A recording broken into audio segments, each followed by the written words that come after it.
On the day we were supposed to start our honeymoon, he surprised me by giving me papers that said he wanted a divorce. He said he was taking his whole family on the trip, and if I didn't like it, we could split up. Inside, I was furious. Okay, fine, I thought to myself. But remember, I'm still free. He looked shocked as I stood there feeling triumphant. My name is Emma. I'm 35 years old, and I work at a real estate company. I really enjoy my job and feel happy doing it.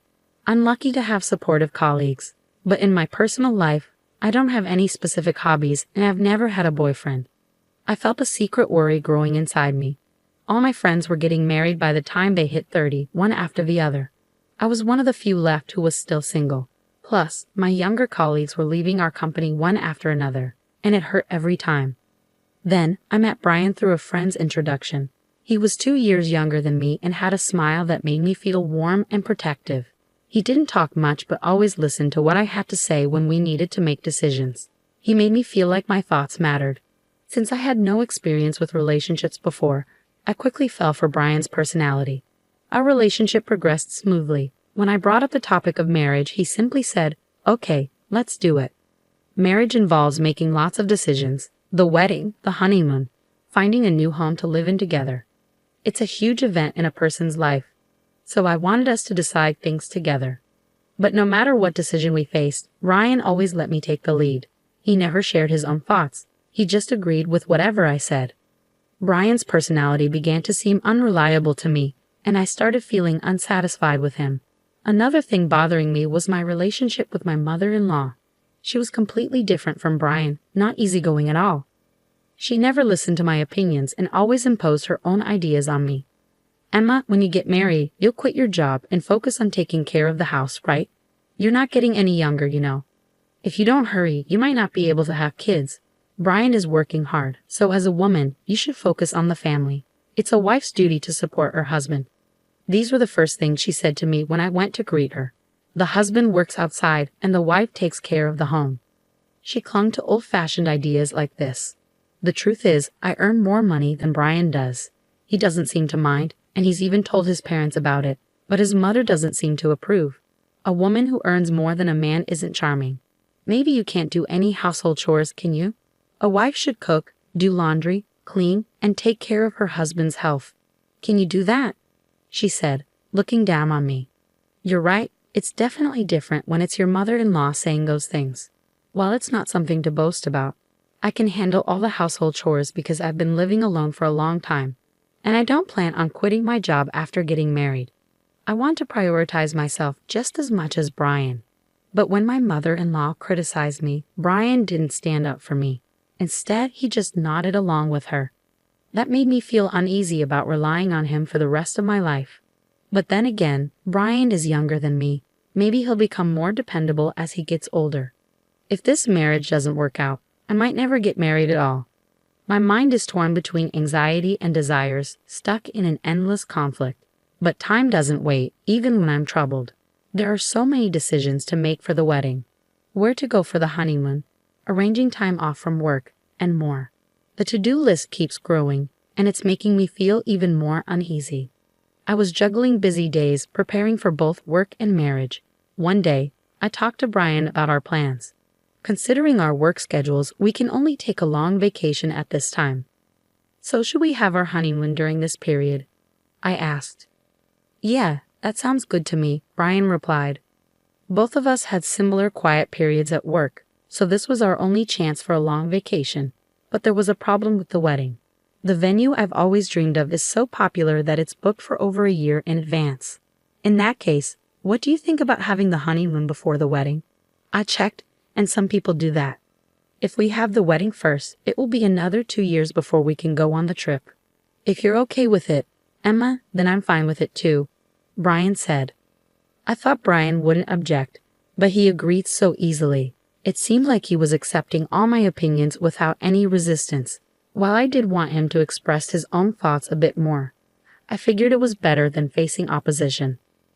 So whenever I got the chance, I kept moving forward with the preparations for our honeymoon and wedding. In the end, we settled on going to Europe for our honeymoon. I debated until the last minute between Hawaii and Europe. Hawaii was close by, and I figured we could visit there another time. So I chose to explore Italy and France, enjoying the beautiful streets and delicious food. I also wanted to check out the stylish accessories and maybe buy some special tableware since it marked the start of our new life together. After considering various schedules and destinations, I finished all the paperwork about a month before the trip. By then, I was completely excited. It was going to be my first overseas adventure, and I couldn't help but feel thrilled. My mind was consumed with thoughts about Europe, from buying travel essentials to planning our activities there. Because of this excitement, any lingering dissatisfaction I had with Brian had disappeared completely. Just 1 week before our honeymoon, Brian suddenly brought up a conversation. I was puzzled by Brian's unusual request. He rarely asked me for anything, so I was curious about what it could be. Could it be related to our trip? Did he find a place he wanted to visit? I was filled with anticipation as I asked him, "What's wrong?" Brian innocently made his request, saying, "I want to go to see Taylor when we're in Paris. Mom really wants to go there." I was taken aback. "Your mother-in-law?" "Wait, what do you mean?" I couldn't keep up with this sudden turn of events, but Brian seemed to think it was obvious. "Well, since everyone else is going, we'll all be together even during the trip, right?" "What do you mean by everyone? It's our honeymoon, so it's obvious that it's just you and me going." "But my mom thinks it's normal for the whole family to go," Brian explained. "First of all, I only made reservations for 2 people. You and me, Brian. The deadline for booking was 7 days ago. Today is the last day to register. Whether we go together or not, I only booked for 2 people, so it was impossible for the whole family to join. If you ask the travel agency, they might be able to sort something out," Brian suggested. I was stunned by Brian's statement when suddenly, the intercom in the house rang. On the screen, I saw my in-laws. Without any regard for my surprise, they entered the house with a load of bags. Ignoring my objections, my mother-in-law's eyes sparkled as she declared, "I thought I'd leave the luggage here since we're leaving soon. I'm so excited." Brian chimed in, "Just leave the luggage here," and began leading them into the room without asking for my consent. "Wait a minute." I tried to stop him urgently, but my mother-in-law shot me a sharp look. "What's the matter, Emma? I hope you're not suddenly saying you don't want to go together now." "I never agreed to go together in the first place," I retorted, but my mother-in-law paid no attention. "You heard it, she just said no, didn't you?" "But Brian always thought we would go together with you, right?" she asked, trying to flatter Brian. Brian simply replied, "Yeah," affirming her statement. Seizing on his agreement, my mother-in-law began to dismiss me. "It's normal for the husband's parents to go on the honeymoon. Don't you have common sense? I hope you won't ruin the trip with any unpleasant experiences since it's a special honeymoon. We want to make good memories, right? I'll make sure to teach you some common sense during this week before we leave. It's supposed to be a special honeymoon after all." I felt like everything was falling apart. My blood was boiling with frustration. "Mother-in-law, this is a honeymoon, you know. Normally, it's just supposed to be the husband and wife," I insisted desperately. If I listened to my mother-in-law's demands now, it would set a bad precedent for the future. I wanted to avoid that at all costs. However, my mother-in-law stubbornly refused to back down. Not only that, but she began to dismiss my concerns altogether. "The husband's parents going on the honeymoon together is just common sense. I can't believe you don't want to be with us. I thought we were becoming a family, but it seems our ideas of common sense are different. You don't seem to like me, and nothing seems to match." "How sad," she said, lowering her eyebrows in a fake manner. Her words, "how sad," seemed to have a hidden smirk behind them. I was convinced she was deliberately trying to trap me. That's how sure I was. Even Brian, without questioning, started blaming me based on my mother-in-law's words. "Emma, what's wrong with you? They're my parents. It's okay for us to go on the honeymoon together, right?" "It's not possible. We've already booked reservations for 2 people. Plus, I've never heard of families joining a honeymoon trip," I declared. Brian shouted angrily, as if looking for a fight. "I never realized you disliked my parents so much, Emma. That's enough, just leave for today," Brian said, looking at me as if he couldn't believe what he was seeing. As he spoke, a wicked smile spread across my mother-in-law's face. Why does he always take his mother's side without even considering his spouse's opinion, especially at a time like this? I wished he would support my views. Before I could react to his words, I found myself pushed out to the entrance. Just before the door closed, I caught a glimpse of my mother-in-law's smug expression. Left outside, I felt powerless. Why am I being portrayed as the bad guy? Why does everything, even this special trip, have to be ruined? Frustration and sadness consumed me, and tears began to flow. A few hours later, I received a message from Brian.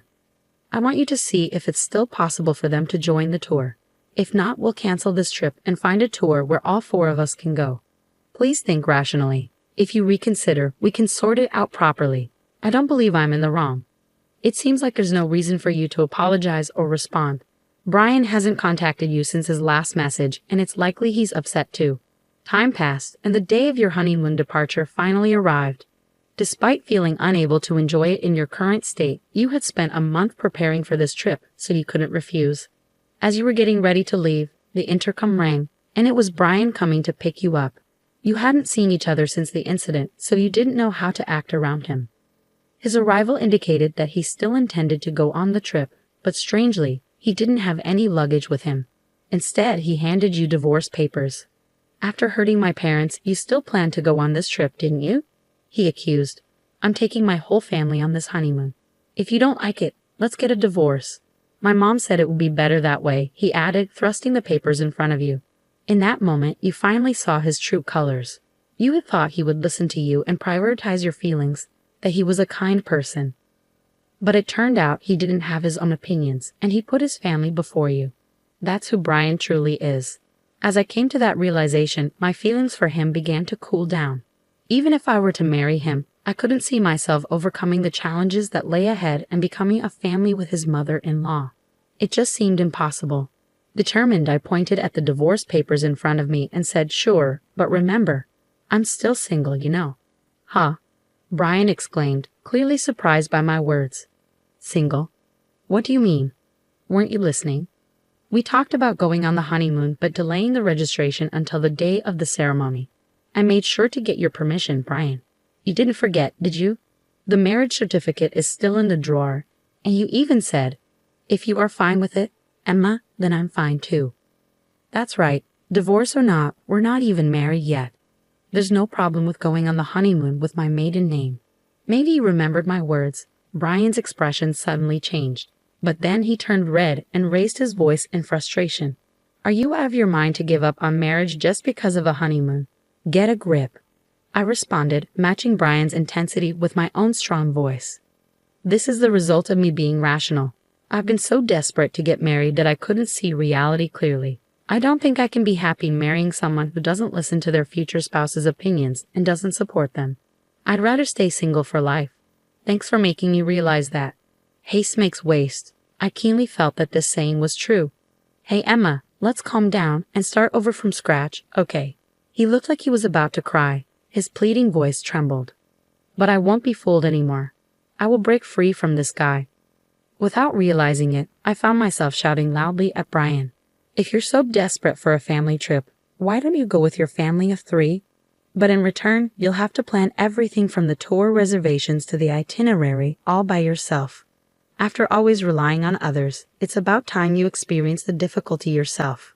If you think you can handle it, go ahead, you indecisive man."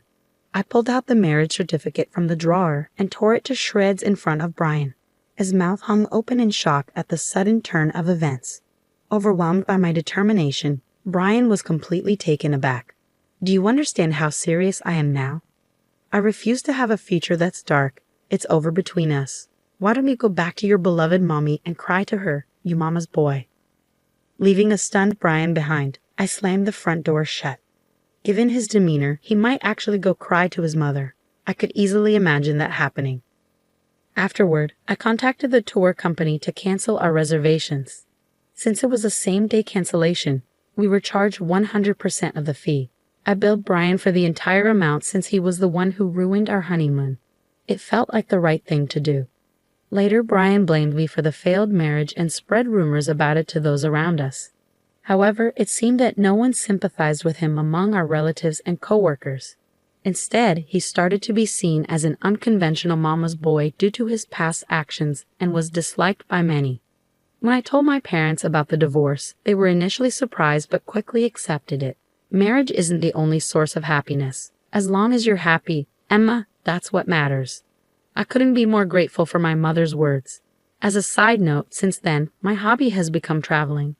I felt it would be a waste to let long vacations go to waste, so I embarked on my first solo trip. Going overseas alone was a bit daunting, but I enjoyed a relaxing time in historic cities I had always wanted to visit. Wow, being alone is actually quite enjoyable. Thanks to the historical adventure trip, I've started to fully enjoy solo traveling. Whenever I have time off on my next break, I'm planning to embark on my next overseas trip. I've begun a life where I won't let myself be controlled by marriage alone.